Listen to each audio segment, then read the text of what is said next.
Yo, what's up guys? We are back dito sa aming YouTube channel. Ano? Yay! So for today's video, bali may gagawin tayong sliding door na 900 series. Bali 4 panels po ito. Since wala tayong puncher, so flex ko sa inyo or pakita ko sa inyo yung procedure natin kung paano natin ito kakaltasan.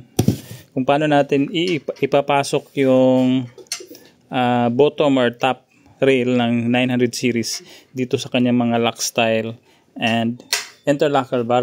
Bali nabawasan ko na pala yung interlocker. Ayan, hindi ko na po naipakita kung paano ko po ginawa. So ngayon, pakita ko sa inyo kung paano ko gagawin sa lock style.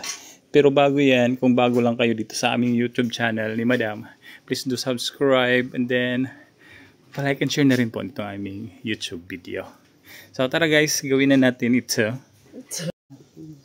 So this time yung gagamitin natin guys is itong pang outer na bottom rail. So since ito lang yung available, actually pwede naman po ito. So like I said, ito lang po yung available. Hindi na tayo bibili ng ano pang mga materials para mas ma-reduce natin yung expenses natin dahil nga po mura lang po yung ating kuha ng ating project. So ngayon bali yung procedure natin, since wala tayong puncher, ilalagay lang natin yung kapirasong outer na bottom rail ng 900 series, or we cut a piece of bottom rail para gawing guide natin guys. So bubutasan lang natin gamit itong 1/8 or 9/64 na drill bit para sa kanyang tornilyo. And then yung sa gitnang bahagi nito, bali ito pala yung bottom part. So yung gitna nito, pakita ko sa inyo guys, saan na yung pork ends. So this is the, wait lang. So if this is the pork ends, ayan, yung kasunod na huling nito is this one. So tatansyahin nyo lang po yan. So kadalasan yung measurement niya from here to here is 3/4 or up to 1 inch, pwede po. It's really up to you, ganyan. Then saka nyo po sundan ng, bali ito po yung labas na bahagi, saka nyo po sundan ng 9/64 na drill bit.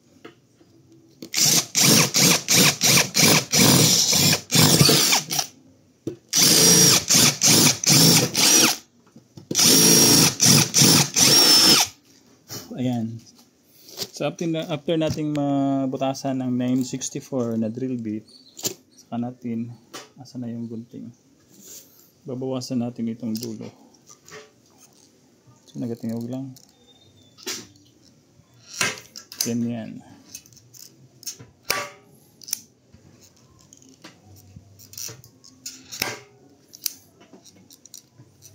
Pwede nyo pong gamitan ng miter saw or kung ano po yung available na pang kaltas. So this time mas comfortable po ako kung gawin ito gamit ang gunting. So after that one, since yung sa loob na bahagi nakaltasan ko na rin po, yung procedure niya is same pa rin po, ganyan. Tapat nyo lang po yung ritaso or yung sample ng ating outer na bottom rail, then saka nyo po babarinahan. So after that one, pakita ko sa inyo yung paano natin ito ipapasok. Wait lang, where is my so yung procedure natin guys para maipasok natin ito dyan, ito dyan. Maglalagay lang tayo ng marking. Then sana yung drill bit.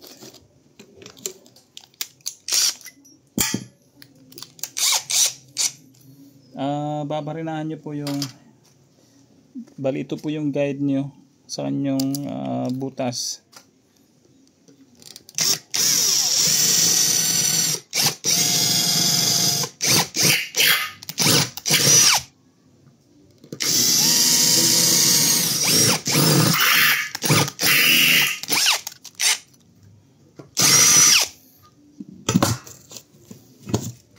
Then after natin mabutasan yan, saka natin i-grind. So dun ka madam para makita mo lang, or dito.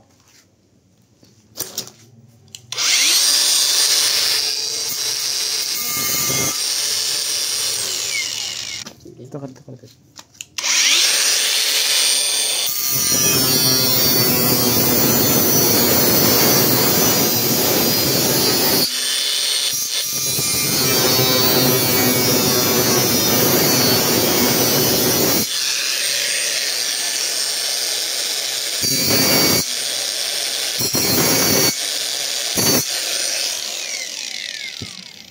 So yan guys, madali na lang pong baklasin yan. And then, yung mga existing, gagamitan nyo lang po ng kung ano po yung available nyo na pang kikil or flat file or whatever. So ngayon, yung available natin is round file.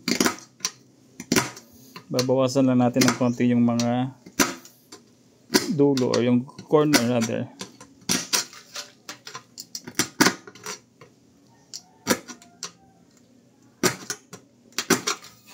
Then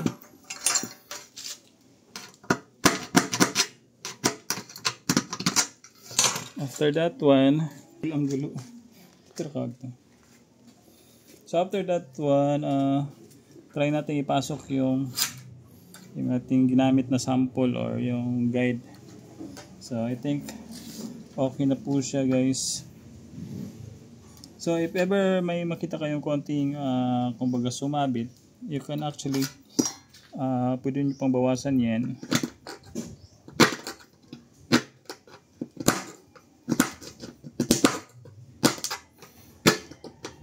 Hanggang sa ma-arrive nyo po yung desire nyo po na fittings ng inyong ayan, bottom rail.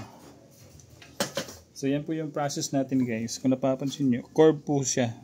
So unlike kung diretso po yung pagkakakat nyo po, medyo pangit po siyang tingnan. Actually, kaya naman po siyang ma-hide ng sealant, but it would be better na masunod natin yung konting arc ko kumbaga. So ganyan lang po yung ating proseso guys. So same process lang po ito sa top rail or sa ibang bahagi ng ating mga top and bottom rail. So ngayon, gamit natin is pang outer na bottom rail ng 900 series. So that's it guys. Sana may nakuha kayong konting idea related dito sa ating ginawang kung paano nga po mag-hauling ng 900 series para sa kanyang top and bottom rail gamit ang ating mga available na materials or available na mga tools dahil nga po wala tayong anong tawag doon, puncher. So again, salamat po sa panonood. Kung bago lang kayo dito sa aming channel, please do subscribe and then palike and share na rin po nito ang aming video. So again, thank you for watching. Bye bye. Have a good day.